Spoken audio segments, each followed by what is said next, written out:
Kasus Dr. Koas dianiaya, KPK akan periksa rekening anak dan istri Dedi.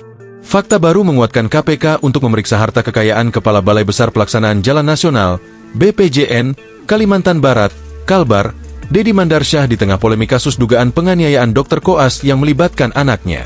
Direktur Pendaftaran dan Pemeriksaan Laporan Harta Kekayaan Penyelenggara Negara, LHKPN, KPK Herda Helmijaya mengatakan, nama Dedi Mandarsyah pernah disebut-sebut dalam operasi tangkap tangan, OTT, di Balai Besar Pelaksanaan Jalan Nasional, BBPJN, Kalimantan Timur, Kaltim. Saat KPK menangani kasus OTT BBPJN Kaltim akhir 2023, nama yang bersangkutan sebetulnya juga sudah disebut-sebut. Hal itu makin menguatkan untuk segera dilakukan pendalaman, ujar Direktur Pendaftaran dan Pemeriksaan LHKPN Herda Helmijaya saat dikonfirmasi melalui pesan tertulis, Minggu 15 Desember. Herda menegaskan, hal tersebut membuat KPK semakin kuat untuk melakukan pendalaman terhadap kekayaan Dedi sebesar 9,4 miliar rupiah.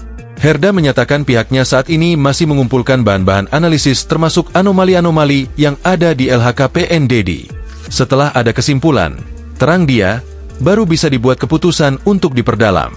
Dalam konteks itu tentu kita akan melakukan klarifikasi-klarifikasi pada berbagai pihak terkait, ucap dia. Herda menjelaskan, KPK bisa juga memeriksa rekening anak dan istri dari Dedi. Dia menyebut, kemungkinan KPK akan memanggil pihak-pihak terkait dalam 2 minggu ke depan. Semua rekening yang ada dan patut diduga terkait pasti akan turut dianalisis, imbuhnya. Dedi Mandarsyah mendapat sorotan warganet usai namanya dikaitkan sebagai ayah dari mahasiswa bernama Lady Aurelia Pramesti.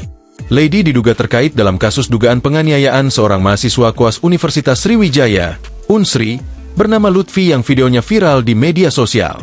Diduga peristiwa ini terjadi lantaran Lady tidak terima mendapat jadwal piket bertepatan dengan libur panjang Natal dan Tahun Baru. Dapun Polda Sumatera Selatan telah menetapkan Fadilah alias Datuk, FD, seorang pria berkaus merah yang memukuli Lutfi sebagai tersangka kasus penganiayaan. FD sudah ditahan.